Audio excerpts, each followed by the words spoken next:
빌레몬서 21절 말씀 다 같이 한 목소리로 받들도록 하겠습니다. 나는 네가 순종할 것을 확신함으로 네게 썼노니 내가 말한 것보다 더 행할 줄을 아노라. 아멘. 21절은 사도 바울의 믿음과 확신을 표현하고 있는데 그것은 바로 사랑의 승리에 대한 확신입니다.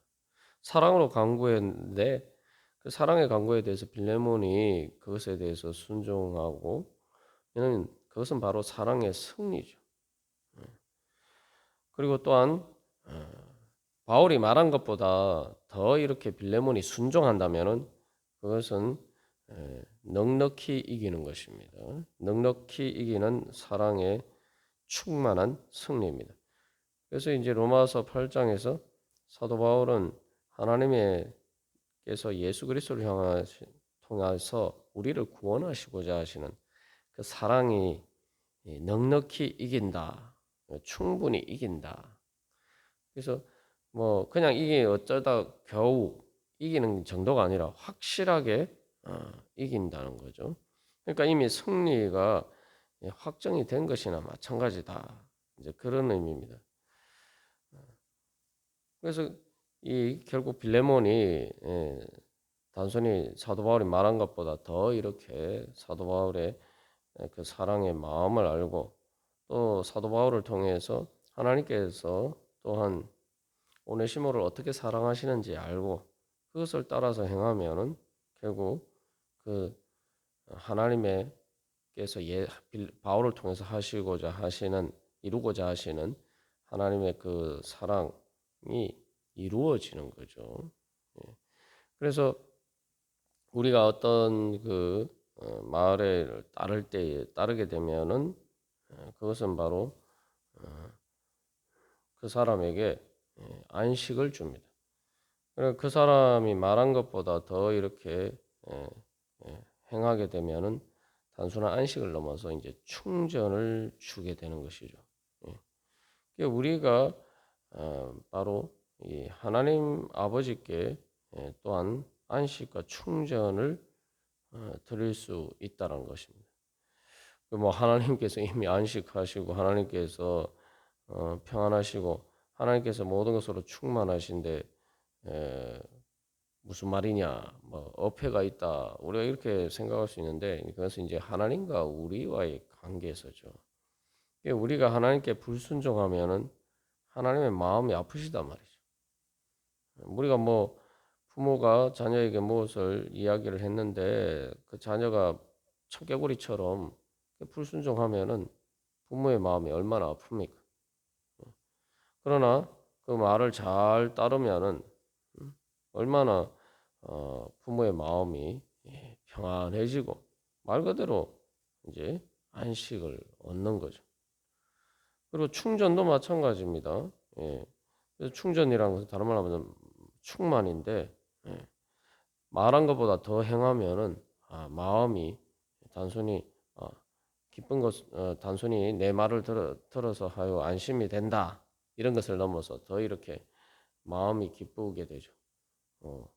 아이고 알아서 잘 하는 것을 우리가 부모가 자녀가 그렇게 행하는 것을 보면은 얼마나 또 기쁩니까? 그것은 단순한 안식을 넘어서 마음의 평안과 충전을 주는 것이고 그러면 막 힘이 솟죠. 그래서 다시 요약해서 정리하면 불순종하면은 마음을 상하게 만들고 또 자꾸 이렇게 마음을 힘들게 만들어서 고갈시킵니다. 그러나 순종하면은 안식을 주게 되고 바로 또한 알아서 잘 행하게 되면은 바로 충전을 주게 되는 것입니다. 그게 이제 인간관계에서 사랑의 강구에 순종으로 응답하느냐 그렇지 않느냐가 그런 모든 것들 어떤 방식으로 이 일이 전개될지를 이제 결정하게 되는 거죠. 그래서 사랑의 강구를 했을 때에 그것을 듣지 않으면은 얼마나 가슴이 아프겠어요. 그러나 그것을 들어주면은 마음이 평안하게 되고 또 그거보다 더 이제 단순히 말을 듣는 것을 넘어서 따르는 것을 넘어서 더 이렇게 사랑하게 되면 상대방의 마음이 그 사랑의 행복으로 충만하게 되겠죠. 예. 그래서 이제 우리가 이런 것들을 일상생활에서도 볼 수가 있는데 뭐 일단 사람이 아니라 이제 우리가 일상생활에서 기계를 통해서 우리가 누리는 것들을 생각해 보면은 요즘 뭐 세탁기도 그렇고 여러 가지 그런 것들이 이제 자동으로 자기가 알아서 뭐 예를 들면 세탁기 같은 경우는 빨래를 해주죠. 그러면은 어, 실수가 있죠. 그런데 요즘 뭐 인공지능이다 해서 그런 가전제품들이 예를 들면 로봇 청소기 같은 거 자기가 알아서 이렇게 쭉 다니면서 청소를 합니다. 그러면은 그동안 또 많은 다른 일을 할 수가 있어요.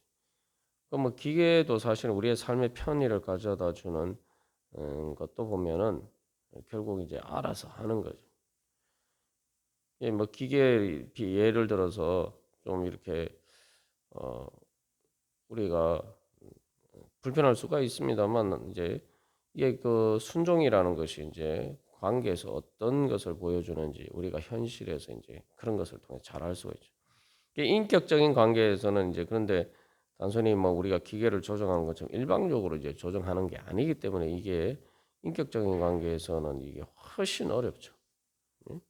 그러나 그 인격적인 관계 가운데서 그래서 사실은 그렇게 순종을 이끌어내려면은 그 말을 따르는 것을 이끌어내려면은 어, 오래 기다리고 인내하면서 사랑하는 것이 필요합니다.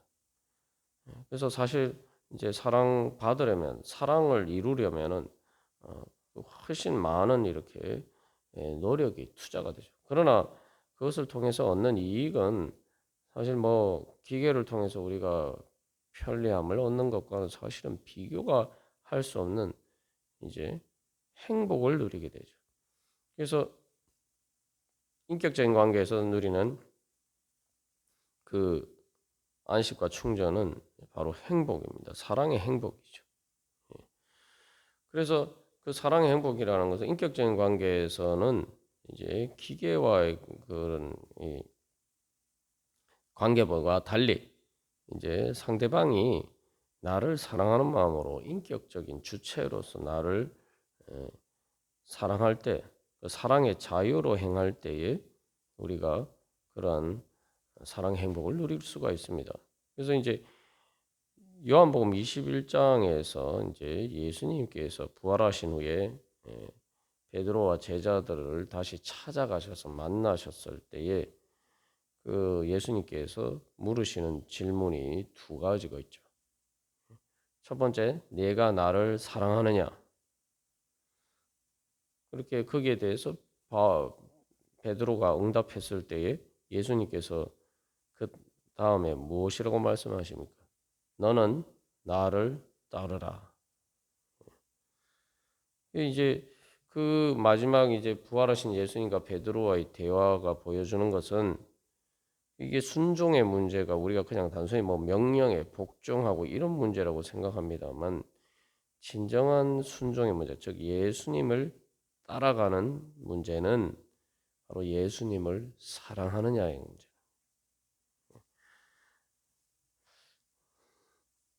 그래서 우리가 정말 내가 주님을 사랑하느냐, 주님 사랑한다고 하면서 주님을 따르지 않으면은 그건 다 이렇게 거짓말인 거죠.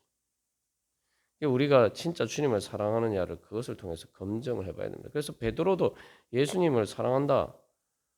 뭐 그 정말 자기 예수님 위해서 죽기 목숨까지 바칠 수 있다 그랬지만 실제로 어떤 구체적인 현실적인 문제에 부딪혔을 때에 예수님을 따르지 못하게 됐죠. 이제 예수님을 따르지 못한 이유고 예수님 그러면 베드로가 사랑했다고 이야기했는데 왜 그렇게 되었을까? 결국 결정적인 선택의 순간에 있어서 베드로는 예수님을 선택한 것이 아니라 자기 육신의 목숨을 건지는 것을 선택했다. 물론 예수님을 사랑하는 마음이 없었던 건 아니에요. 근데 예수님을 사랑하기는 사랑했지만 그러나 자기의 육신의 목숨을 더 사랑했다 이 말이죠. 그래서 예수님이 네가 나를 사랑하냐? 네가 나를 이 사람들보다 더 사랑하느냐? 그렇게 물으신 거죠. 그래서 이제 사랑과 순종이 이 어떻게 연결되느냐 이렇게 생각할 수 있지만 이제 그런 베드로의 경우를 보면은 사랑하는 것이 순종하는 것이구나, 따르는 것이구나, 그걸 알 수가 있습니다. 이제 여기서 이제 뭐 우리 일반적인 인간관계와 달리 이제 이 바울이 한 사랑의 강구는 그리스도 안에서 8절에서 이제 그래서 그리스도 안에서 아주 담대하게라고 얘기해요. 그래서 바울의 강구는 사랑의 강구기 때문에 강구인데 그것이 바로 그리스도 안에서 그러니까 예수 그리스도의 뜻을 따라서 이야기하는 것이기 때문에 여기서는 단순히 뭐 바울의 말을 따르는 그런 문제가 아니란 말이죠. 그렇기 때문에 이제 이 바울과의 관계 속에서 이제 결국은 그것은 이제 예수 그리스도 안에서 예수님의 뜻을 내가 어떻게 따르느냐, 예수님을 사랑한다면 내가 예수님의 뜻을 어떻게 따르느냐, 이제 그런 문제죠. 그래서 우리가 순종이라는 건 결국 이제 선한 목자 대신 예수님을 따라가는 것인데 그 예수님을 따라간다라고 할 때 그 양이 목자의 음성을 듣고 따라간다라고 얘기했어요.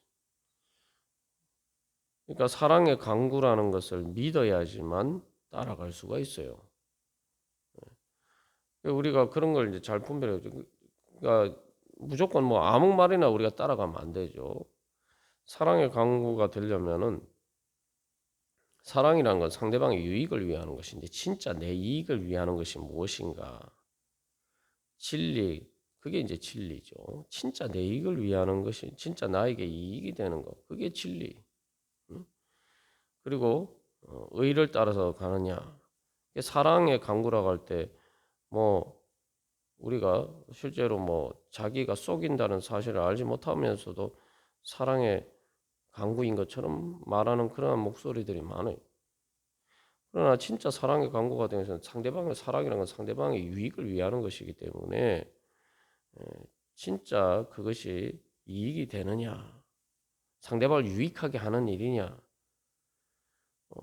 그 사랑의 강구를 하는 사람은 그렇게 생각하지만 실제로 그게 아니라면은 그래서 그렇게 자기가 사랑해서 말하는 것처럼 보이지만 실제로는 그것이 상대방의 유익을 위한 것이 아니라면 그건 이제 결국 거짓이죠. 그렇기 때문에 그건 엄밀한 의미에서 사랑의 강구가 될 수가 없어요. 그리고 뭐 요즘 뭐 스토킹 문제가 많이 이제 대두가 되고 있습니다. 스토킹의 문제가 뭡니까? 단순히 뭐 구애를 하는데 이렇게 구애를 하는 것 자체가 스토킹은 아니죠. 근데 이제 그 방식이 의의 방식이 아닌 의로운 방식이 아니고 상대방을 억압하는 방식으로 그렇게 되면은 그게 이제 사랑의 강구가 또 아니죠. 그래서 이제 우리가 왜 바울이 여기서 사랑의 강구라고 이야기하느냐? 예수님께서 행하신 방식이기 때문에 예수님께서 행하신 방식이 결국 진리와 의 가운데서 주님께서 우리가 사랑의 자유 가운데 주님을 따르고 순종할 수 있도록 하시기 위해서 오래 참으시고 예수님께서 먼저 우리를 찾아오시고 또 우리를 위해서 희생하심으로 바로 주님께서 사실은 그래서 먼저 우리를 따르셨어요. 이게 사실은 우리가 주님께 순종한다는 그래서 주님의 사랑의 강구를 우리가 따를 수 있는 것. 그래서 이 바울이 주 안에서 그리스도 안에서라고 20절에서 이야기하는데 그 주 안에서 그리스도 안에서라는 게 바로 그런 의미죠. 주님의 그 사랑의 진리와 의 가운데서 의로운 방식으로 그렇게 내가 너에게 이야기를 한다라는 거죠. 그렇게 되면 앞에서 뭐 바울이 오네시모 대신에 빌레몬에게 오네시모가 진 빚이 있으면 갚겠다 이런 것도 그런 거죠. 그것도 이제 그 사랑의 강구가 빌레몬의 유익을 위한 것뿐만 아니라 또한 그 공의에 어긋나지 않도록 하겠다라는 거죠. 그렇기 때문에 사도 바울이 이 순종에 대해서 이야기를 할 수가 있는 것입니다. 우리가 우리 자신이 보면 어리석을 때가 많아요. 다 우리가 뭐 이렇게 무슨 일을 하고 선택을 할 때 사실은 이제 단순히 뭐 내 생각을 따르는 것 같지만 우리가 여러 가지 내가 가진 지식과 정보를 종합해서 이제 판단을 하는데 그 지식과 정보 그러니까 내 생각에 따라서 내가 이 판단하고 그것에 따라서 내가 어떤 행동을 할 때에 그 행동을 선택하는 원인이 되는 것을 다 우리가 따르는 거거든요. 그러면 내가 그 선택을 할 때 어떤 근거에서 내가 어떤 정보를 선택하고 그래서 내가 어떤 것을 따르기로 하느냐. 거기에 과연 내가 정말 나에 대한 그 사랑의 음성을 따르느냐, 사랑의 강구를 따르느냐. 많은 경우 우리가 그 사랑의 강구라고 생각하지만 속는 경우가 사실은 진리가 아닌 거짓에 기초한 정보들.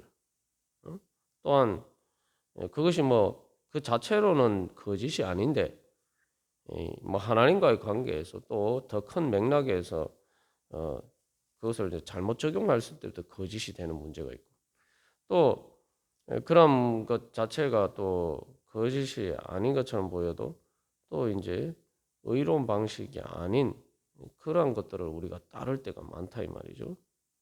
그러면서 정작 우리가 이제 예수님께서 우리 선한 목자 되신 예수님께서 우리를 사랑하시기 때문에 우리에게 가장 좋은 것을 주시기 위해서 그 은혜 말 그대로 은혜 주시기 위해서 우리를 인도하시는 그 음성을에 대해서는 우리가 믿지 못할 때 믿지 못하고 또 믿지 못하니까 뭐예요? 그걸 좋아하는 마음이 안 생긴다는 말이죠. 믿는다는 것은 사랑의 강구를 믿는 거예요. 내가 어떤 정보가 있을 때, 이거 내가 저렇게 하면은 나한테 좋겠구나. 다 우리가 판단을 할 때에 그것을 따라서 우리가 판단하고 움직입니다. 근데 진짜 나에게 좋은 것인가? 그래서 좋은 것, 내가 나에게 좋은 것이 무엇이냐의 정보에 따라서 예를 들면 이러한 것이 당신에게 좋다. 뭐 이런 여러 가지 정보들이 있다면 그래서 우리는 다 그런 정보를 선택해요. 뭐 이렇게 그게 윤리적으로 옳다. 우리가 이걸 따르는 것처럼 보이지만 그걸 따른다면 그걸 사실 나한테 좋다라고 생각하기 때문에 우리가 따르는 거예요. 그러니까 우리가 순종한다라고 할 때에 우리가 하나님께 순종하는 것 순종하라 이렇게 이야기하면은 이 거부감을 느낀다면은 우리가 하나님을 믿지 않고 사랑하지 않기 때문에 우리가 세상에는 사실 우리를 이용해 먹으려고 하는 그러한 여러 가지 세상의 소리에 대해서 또 진리가 아니고 의가 아닌 그런 거짓되고 불의한 소리에 대해서는 우리가 기쁘게 이렇게 막 순종할 때가 얼마나 많은지 몰라요. 그래서 결국은 죄와 사망의 종로로 타는 것을 기뻐할 때가 많다 이 말이죠. 그래서 왜 죄와 사망의 종이라고 이야기해요. 종. 죄와 사망의 종은 죄와 사망을 따르는 것을 기뻐하며 즐거워하기 때문에 죄와 사망의 종이 되는 거예요. 그냥 억지로 어쩔 수 없이 끌려간다. 이런 뭐 사망, 이게 죽음의 그림자와 관련된 우리의 인생의 여러 가지 고난과 관련돼서는 우리가 어쩔 수 없이 끌려가는 경우가 있지만 많은 경우 죄의 문제는 내가 그걸 기뻐하면서 따라가요. 그러니까 그게 죄의 종인 거예요. 우리가 이제 그런 죄와 사망의 종이 되면은 그것을 따라가는 것은 기쁜데 주님께 말씀에 순종하려고 하면은 마음에 엄청난 이 거부감이 있어요. 그게 바로 사실 이제 주님의 말씀에 순종하는 것에 대해서 그런 거부감이 생기고 또 의식적으로 거부감이 생기지 않아도 그것을 무시하고 경홀히 여기고 가볍게 여기는 것은 내 마음 안에 사실은 주님을 믿고 사랑하는 마음이 그만큼 약하기 때문에 결국은 내가 결정적인 선택의 순간에 내가 무엇을 행하느냐 이 말한 것보다 더 행한다. 왜 사도 바울이 그 얘기를 했겠습니까? 순종이라는 게 결국 이제 행하는 것으로 결정이 되는 거죠. 단순히 뭐 이렇게 해도 아이고 그렇게 하겠습니다. 그게 순종이 아니죠. 그렇게 하겠습니다 하고 이제 자기 마음대로 그렇게 안 하면은 그게 이제 순종이 아니죠. 그래서 결국은 내 순종이 내가 무엇을 따르느냐를 보면은 내가 진짜 무엇을 믿고 사랑하느냐, 어, 그것이 드러납니다. 그래서 우리가 다시 한번 내가 정말 하나님의 예수 그리스도의 선한 목자이신 예수 그리스도를 따르는 그러한 양으로서 주님을 사랑하고 믿고 사랑하고 따르느냐, 아니면 나는 죄와 사망의 종으로서 세상의 소리를 더 믿고 사랑하고 따르느냐. 우리가 항상 이제 매일매일 주님 앞에 설 때마다 예수님께서 그래서 부활하신 예수님을 만나고 그 부활하신 예수님께서 베드로에게 물으신 것처럼 네가 나를 사랑하느냐? 응? 네가 나를 사랑한다면 너는 나를 따르라. 우리가 항상 그 음성에 귀 기울이면서 그래서 이제 그 주님의 음성 앞에서 내가 정말 주님 사랑하는가? 베드로처럼 주님 사랑한다고 하면서도 사실은 주님을 따르지 않고 내가 다른 것을 주님보다 더 믿고 사랑하는 것을 따르지 않았는가? 우리가 항상 그런 것을 점검하면서 다시 한번 주님께 우리의 사랑을 고백하고 그렇기 때문에 주님 믿고 사랑하기 때문에 주님 따르기를 원합니다. 주의 길을 보여주시고 또 주의 길을 갈 수 있는 지혜와 능력 주시옵소서. 그렇게 우리의 삶을 계속 교정해 간다면 주님께 순종하는 삶으로 그렇게 회개하면서 바꾸어 간다면 우리는 우리를 향하신 하나님의 그 은혜와 사랑은 이루어질 줄로 믿습니다. 우리를 향하신 주님의 사랑이 넉넉히 이기는 사랑의 승리가 우리의 것이 될 줄로 믿습니다. 다 같이 기도드리시겠습니다.